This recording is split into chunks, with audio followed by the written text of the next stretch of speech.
తారీఖున ఇదిగోండి చూడండి 24వ తారీఖు అర్ధరాత్రి 2 గంటలకు ఒక అల్పపీడనం ఏర్పడుతుంది. అది చూడండి ప్రెజర్ వచ్చి లో ప్రెజర్ 1004 మిల్లీ బార్లకు పడిపోయింది. అది 25వ తారీఖుకి 990 మిల్లీ బార్లకు పడిపోయే అవకాశం ఉంది. అంటే ఎక్కువ లో ప్రెజర్ పడిపోతుంది, ఇంటెన్సిటీ పెరుగుతుంది. అది చూడండి 999 మిల్లీ బార్లకు ప్రెజర్ వచ్చింది.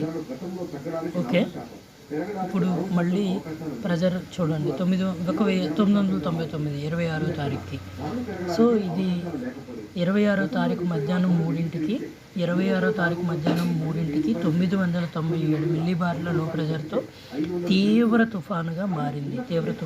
ఓకే, అది 27వ తారీఖున తీరానికి దగ్గరగా వస్తుంది. విశాఖపట్నం దగ్గర నుంచి ఇటు చిత్తూరు వరకు వానలే వానలు. 27వ తారీఖు మధ్యాహ్నం ఇంకా బాగా పెరిగింది.